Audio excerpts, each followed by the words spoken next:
नमस्कार दोस्तों, स्वागत है आपका स्टडी फॉर सिविल सर्विसेज में। वीडियो को पूरा देखिए। कोई भी आपका फीडबैक है, कोई सजेशन है, तुरंत वीडियो में कमेंट करके जरूर बताइए। अच्छा लगे तो वीडियो लाइक जरूर कर लीजिए और ऐसे वीडियो लगातार फ्री में पाने के लिए चैनल को तुरंत सब्सक्राइब कर लीजिए और बेल आइकन को जरूर टैप कर लीजिए ताकि आगे भी सारे वीडियो आपको मिलते रहे। यूट्यूब में फॉलो करते हैं तो प्लीज ये वाला फ्री टेलीग्राम चैनल जरूर ज्वाइन कर लीजिएगा। सारे नोटिफिकेशन, सारे अपडेट यहीं पे आते हैं, ध्यान रखिएगा। स्टडी फॉर सिविल सर्विसेज का कोई भी पेड ग्रुप अगर आपको ज्वाइन करना है तो सिर्फ 856480509606089752386455 यही नंबर है हमारे, सिर्फ जहां पे कॉल या व्हाट्सएप कर सकते हैं। इंस्टाग्राम पे हमारा पेज जरूर फॉलो कर लीजिएगा, स्टडी फॉर सिविल .सर्विसेज है। ट्विटर पे हमको जरूर फॉलो कर लीजिएगा, @study for civils है। सारे क्वेश्चन अटेम्प्ट करिए और स्कोर अपना तुरंत कमेंट करके बताइए। नमस्कार दोस्तों, स्वागत है आपका स्टडी फॉर सिविल सर्विसेज में। 68 बीपीएससी पीटी के लिए हम लगातार पेड क्विज़ेस को वीडियो फॉर्मेट में देख रहे हैं। कंटिन्यू करेंगे उसको आगे से। फर्स्ट क्वेश्चन देखिए, निम्नलिखित में से कौन शाहजहां के शासनकाल में अधिकांश समय तक दक्कन का गवर्नर रहा था? ठीक, तो ये स्टेटमेंट किसके बारे में सही हो सकता है? यहाँ पे सारे विकल्प आप देख लीजिए और पांचों ऑप्शन हम देखते हुए चल रहे हैं इसमें। तो शाहजहां के द्वारा ही जो है औरंगजेब को नियुक्त किया गया, जो कि उनका ही पुत्र था। ये औरंगजेब को दक्कन में जो है अपॉइंट करने के बाद जो औरंगजेब ने पहला काम किया था, तो वहाँ पे जो निज़ाम शाही डायनेस्टी थी उसको एज एंड लाया। और बाद में देखेंगे जब औरंगजेब खुद बादशाह बनता है तो यही दक्कन का रीजन ही उसकी पतन का भी कारण बनता है। ठीक है, क्योंकि अपने वो सारे मैक्सिमम जो रिसोर्सेज थे, है ना, आर्मी थी, उसको यहाँ पे एक तरीके से खपा देता है। ठीक, तो इन सब इवेंट्स को ध्यान रखेंगे। इसमें डी ऑप्शन हमारा करेक्ट है। ब्रिटिश राजदूत के रूप में सर थॉमस रो जो है भारत आया था, तो किसके शासनकाल में आया था ये बताना है। तो यहाँ पे जो ब्रिटिश किंग थे, किंग जेम्स फर्स्ट, है ना, तो उनके द्वारा भेजा गया थॉमस रो 1615 में, है ना। तो इस टाइम पे कौन है? जहांगीर। पानीपत का जो प्रथम युद्ध हुआ था, ठीक है, इतना तो आपको पता ही होना चाहिए कि यहीं से जो है मुगल साम्राज्य की स्थापना होती है बाबर के द्वारा।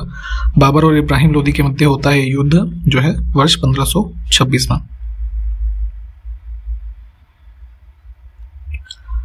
देखिए, जब लिटरेचर्स वगैरह के बारे में आप पढ़ते हैं, ठीक है, तो यहाँ तुलसीदास को आपने पढ़ा होगा, तो ये किसके समकालीन थे देखेंगे हम इधर हिस्ट्री के टाइम पीरियड में।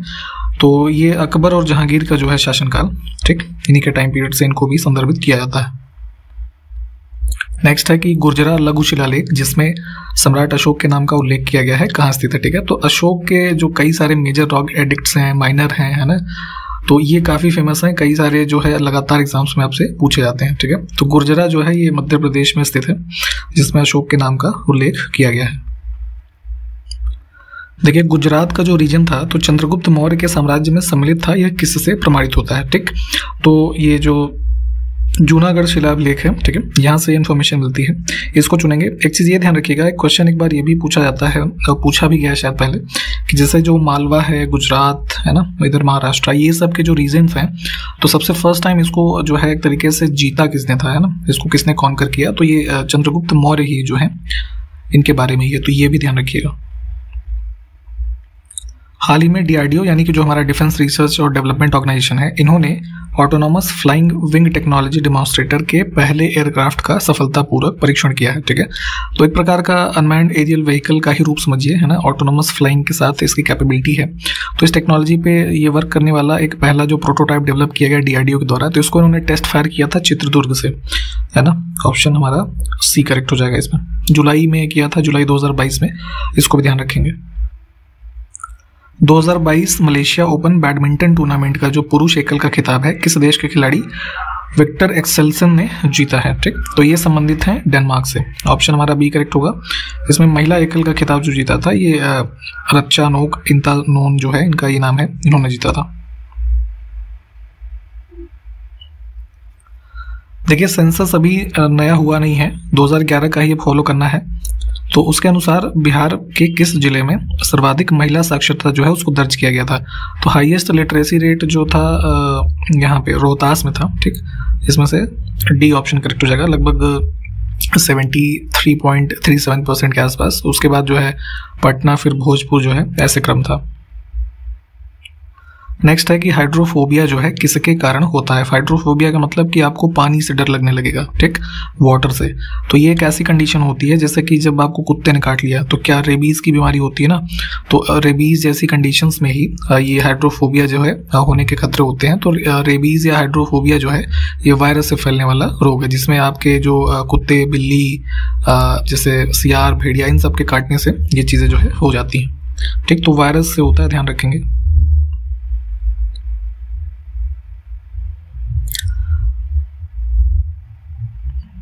अगला देखिए, एक बेरी नाग जो है जल स्रोत है, तो उत्तर भारत की इसमें से किस नदी का मुख्य स्रोत है, यानी कि जो हमारी कौन सी नदी है जो बेरी नाग जल वाटर सोर्स है वहां से एक तरीके से आती है। ठीक, तो ये संबंधित है झेलम रिवर से, है ना, ध्यान रखेंगे।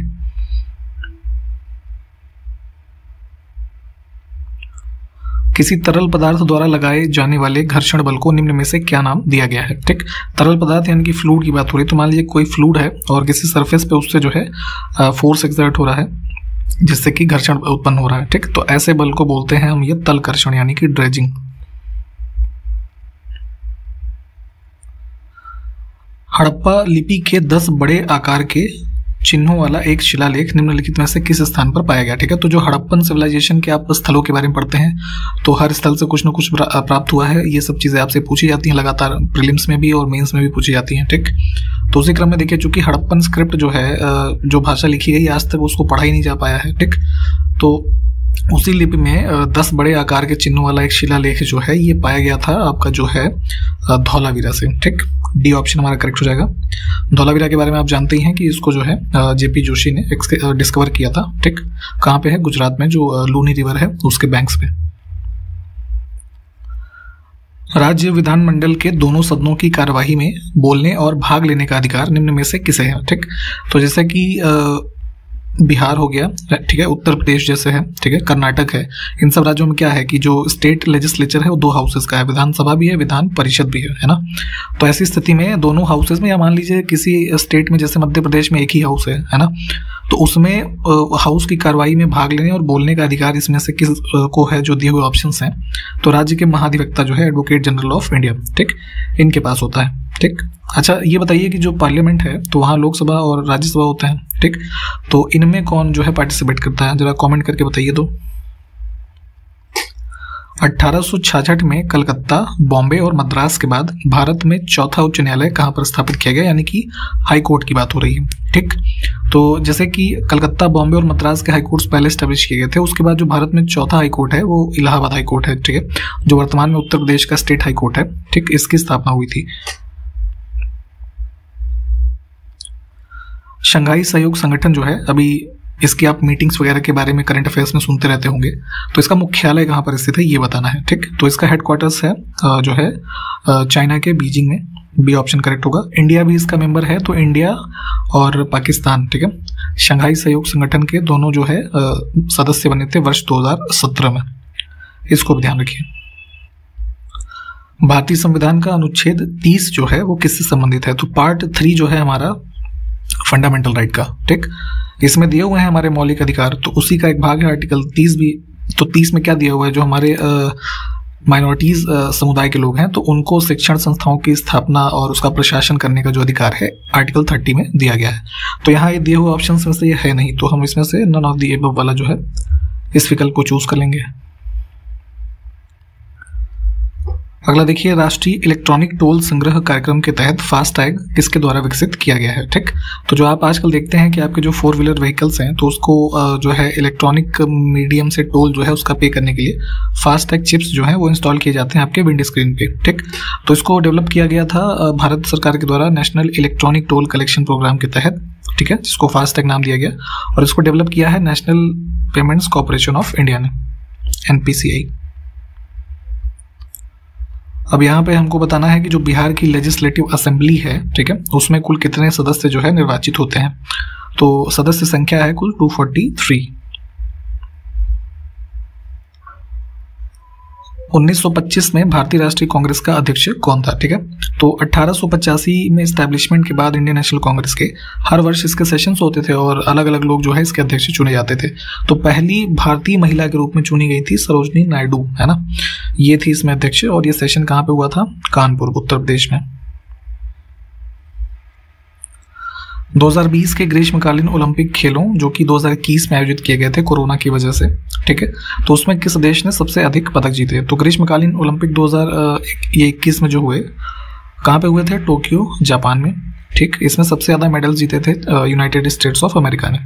ये मेडल टैली में सबसे टॉप पे रहा था। कुल इसने पदक जीते थे 113। सेकंड पोजीशन पे था चाइना, है ना, उसको टोटल 88 पदक मिले थे। और भारत की अगर हम बात करें तो भारत को कुल मिले थे पदक 7, है ना, जो कि 48वें नंबर पे था सूची में। और इसमें से कुल जो है 1 गोल्ड था, 2 सिल्वर और 4 ब्रॉन्ज, है ना।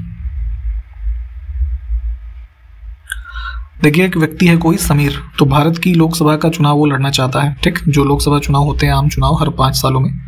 तो ऐसी स्थिति में अब पूछा जा रहा है कि वह किस उम्र में ऐसा कर सकता है। तो लोकसभा का इलेक्शन लड़ने के लिए जो उम्मीदवार है तो उसकी कंडीशंस के तौर पे मिनिमम एज का जो प्रावधान है वो 25 वर्षों का है। ठीक, जिस दिन वो नॉमिनेशन फाइल करने जाए वो कम से कम 25 वर्ष का होना चाहिए। ठीक है, तो अब इसमें से हम बी ऑप्शन जो है इसको चुनेंगे। देखिए, महानदी जो है उसका जो पूरा बेसिन है उसका विस्तार किस भारत के मतलब किस राज्य में है। ठीक है, तो पूरी महानदी देखेंगे तो कवर करने वाले स्टेट्स की अगर हम बात करें तो उड़ीसा भी है इसमें, छत्तीसगढ़ है, झारखंड है, बिहार नहीं है इसमें, है ना। तो 1, 2 और 4 सही है, मोर देन 1 एबव वाला जो है इसको चुनेंगे। देखिए, स्पोर्ट्स प्लेयर्स जो होते हैं तो उनको एक बीमारी होती है एथलीट फुट, है ना, पैरों से संबंधित। तो ये किससे होती है? ठीक है, तो ये फंगल डिजीज होती है, यानी कि कवक से, ध्यान रखेंगे।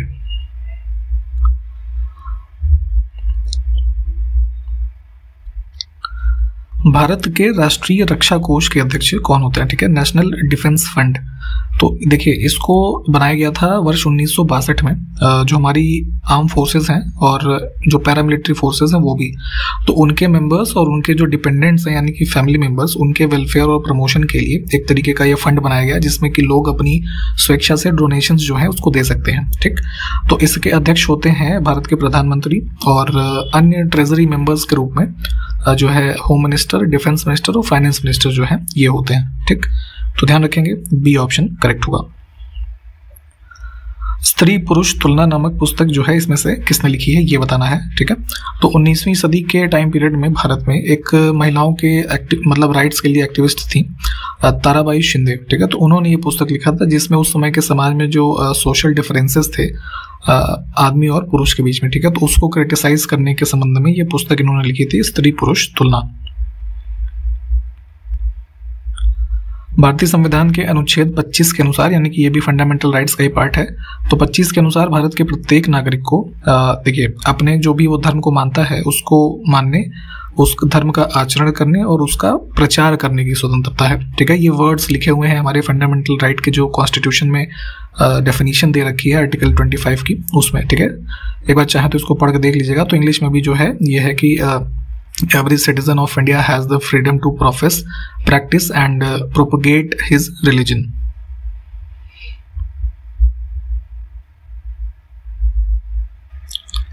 नेक्स्ट है कि भारत में सक्रिय ज्वालामुखी कहाँ पाए जाते हैं। ठीक है, एक्टिव वोल्केनोस की बात हो रही है।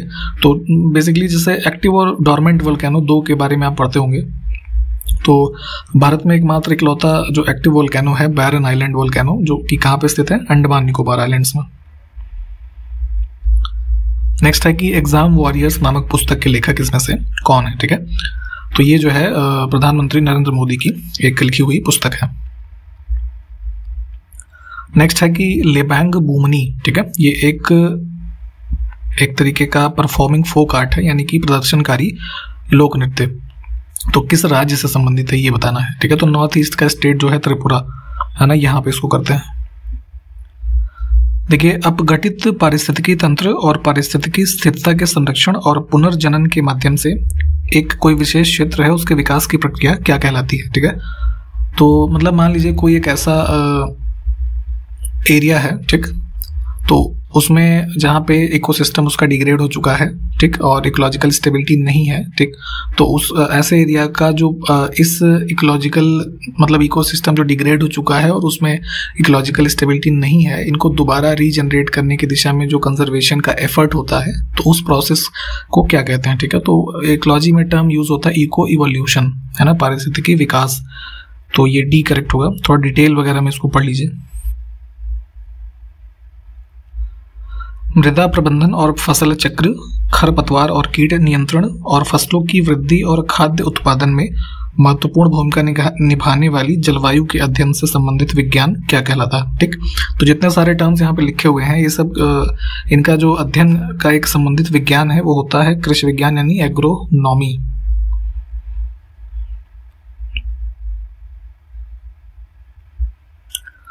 निर्मला सीतारमण हमारे जो देश की फाइनेंस मिनिस्टर हैं, तो इन्होंने नवंबर 2021 में, देखिए ये ईयर्स या मंथ जो है ये भी ध्यान दिया करिए, कई बार यही पूछ लिया जाता है कि कब कौन सी स्कीम लॉन्च हुई। तो इन्होंने इसमें से किस जगह के लोगों के लिए तेजस्विनी योजना जो है इसको शुरू किया था। तो यहाँ पे जम्मू कश्मीर के दौरे पे ये थी और इन्होंने यहाँ पे जो यंग वुमेन्स हैं जो कि खुद सेल्फ एम्प्लॉयमेंट के लिए कुछ ऐसा बिजनेस शुरू करना चाहती हैं, तो उनको उस बिजनेस को सेटअप करने के लिए 5 लाख रुपए तक का जो फाइनेंशियल असिस्टेंस है वो प्रदान किया जाएगा इस योजना के तहत। तो इसको लॉन्च किया था इन्होंने यहाँ पे, तो हम ए ऑप्शन जो है इसको चुन लेते हैं। निम्नलिखित में से कौन सी भारतीय नृत्य शैली राजस्थान राज्य जो है उससे संबंधित है।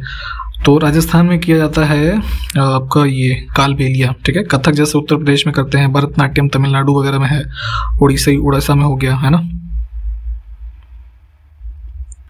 राष्ट्रीय खेल विश्वविद्यालय इम्फाल में जो कि है एक केंद्रीय विश्वविद्यालय है, इसकी स्थापना जो है किस वर्ष में पारित एक अधिनियम के तहत की गई थी। तो ध्यान रखेंगे नेशनल स्पोर्ट्स यूनिवर्सिटी जो भारत में बनाई गई पहली, इम्फाल में मणिपुर में बनाई गई है ना, और एक सेंट्रल यूनिवर्सिटी का दर्जा इसको दिया गया है और एक एक्ट पारित किया गया था इसको वर्ष 2018 में, है ना। तो 18 यहाँ पे है नहीं, तो नन ऑफ द एबव जो है इसको हम चुनेंगे। देखिए भारत में बैंकिंग के संदर्भ में CTS है ना, किसके लिए एक संक्षिप्त रूप है। तो CTS का फुल फॉर्म होता है check truncation system. Option A जो है इसको चूज करेंगे। इसमें बेसिकली होता क्या है कि जैसे मान लीजिए आपका बैंक में SBI में जो है अकाउंट है और किसी व्यक्ति को आपने एक चेक इशू किया, ठीक, और जो है वो किसी और बैंक के नाम से, मान लीजिए PNB में है ना, उसके बैंक के नाम से किया।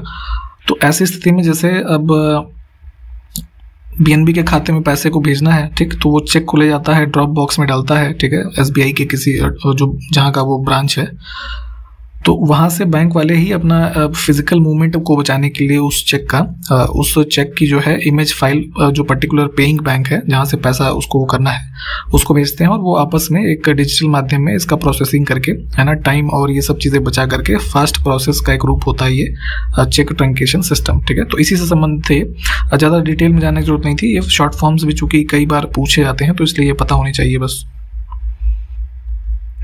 सांची को निम्नलिखित में से किस वर्ष में यूनेस्को विश्व धरोहर स्थल घोषित किया गया। ठीक है, तो भारत में यूनेस्को की जो कई सारी वर्ल्ड हेरिटेज साइट्स हैं अलग अलग वर्षों में इनको इंक्लूड किया गया है। तो जैसे सांची का जो स्तूप है मध्य प्रदेश में, इसको इंक्लूड किया गया था ये 89 में। बी ऑप्शन हमारा करेक्ट हो जाएगा। बनवाया किसने था इसको? सम्राट अशोक ने। आपको याद होगा मौर्य डायनेस्टी से जो संबंधित है 3rd सेंचुरी BC के टाइम पीरियड पे। ठीक,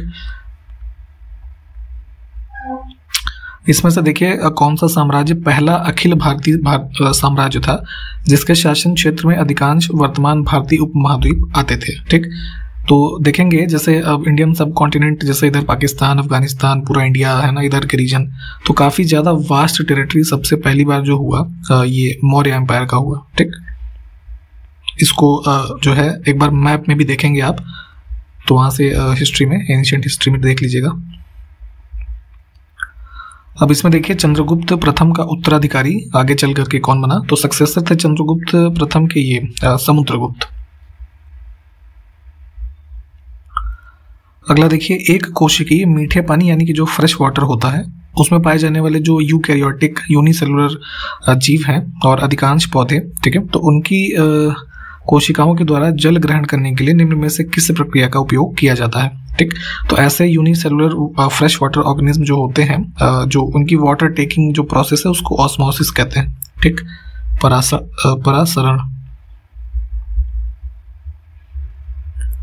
दिल्ली में जमात खाना मस्जिद का निर्माण निम्न में से किसने करवाया था। ठीक, तो इसको जमात खाना मस्जिद या फिर खिलजी मस्जिद भी कहा जाता है। ठीक है, जो देखेंगे तो अब यहाँ पे जब सल्तनत टाइम पीरियड स्टार्ट होता है तो सबसे अर्लीस्ट जो मस्जिद थी उनमें से एक है और ये खिज्र खान ने बनवाया था। ठीक है, अलाउद्दीन खिलजी का ये जो है पुत्र था। इनमें से कौन सी वह परिसंपत्ति है जो ऋण चुकाए जाने तक ऋणदाता की प्रतिभूति के रूप में उधारकर्ता अपने अधिकार में रखता है और उसका उपयोग भी करता है। ठीक, तो देखिए सिंपल सी बात हो रही है ये कोलेटरल की, यानी कि संपार्श्विक की। आप जैसे बैंक के पास लोन लेने गए, ठीक, तो हालांकि बैंक में तो खैर नहीं है, मान लीजिए इसको किसी मनी लेंडर के एग्जाम्पल के रूप में समझिए कि आप किसी ए व्यक्ति के पास गए पैसा उधार लेने, तो कहेगा ना कि भाई कुछ गिरवी रखो। तो गिरवी शब्द जो क्या है वो कोलेटरल के ही बारे में यूज होता है कि आपने कोई वस्तु उसको दी, तो जब तक आप उसका पैसा लौटाएंगे नहीं तब तक वो आपकी जो वस्तु है उसके अधिकार में रहेगी और वो उसका उपयोग भी करेगा, है ना। तो इसी से संबंधित है, बी ऑप्शन को चुनेंगे। निम्नलिखित में से कौन सा मंदिर श्रीलंका में स्थित है? ठीक है, तो देखेंगे एक एंशियंट टेम्पल है मुनेश्वरम, सी ऑप्शन जो है इसको चुनेंगे। ये बेसिकली जो है भगवान शिव को, है ना, समर्पित एक मंदिर है जो कि एक ग्रुप ऑफ 5 टेम्पल्स है जिसमें से एक बुद्धिस्ट टेम्पल भी है ना, इसको भी ध्यान रखेंगे। सरयू नदी जो है निम्न में से किस राज्य में स्थित है? ठीक है, तो ये देखेंगे उत्तराखंड में बागेश्वर डिस्ट्रिक्ट जो है, ठीक है, नंदकोट माउंटेन उधर से निकलती है, तो उत्तराखंड हमारा करेक्ट आंसर हो जाएगा।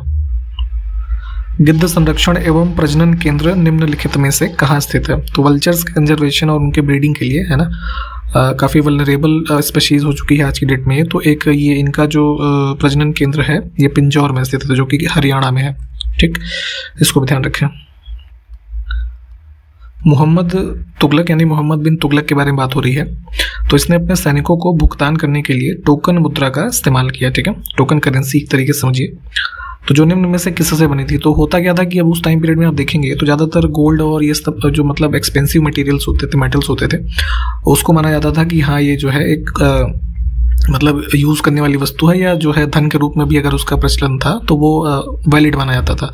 पर यहाँ पे आप देखेंगे तो टोकन करेंसी के रूप में इसने सैनिकों को भुगतान किया जो कि इनएक्सपेंसिव मटेरियल यानी कि सस्ते जो धातु हैं उससे बने हुए थे। ठीक, तो डी ऑप्शन को हम चुनेंगे। लगभग 1900 वर्ष पहले कागज जो आज की डेट में आप कागज पे लिखते हैं, ठीक है, तो सबसे पहला कागज का आविष्कार निम्न में से किस देश में किया गया? तो कागज बना था चाइना में, है ना। डी ऑप्शन को चुने, सॉरी बी ऑप्शन को चुनेंगे।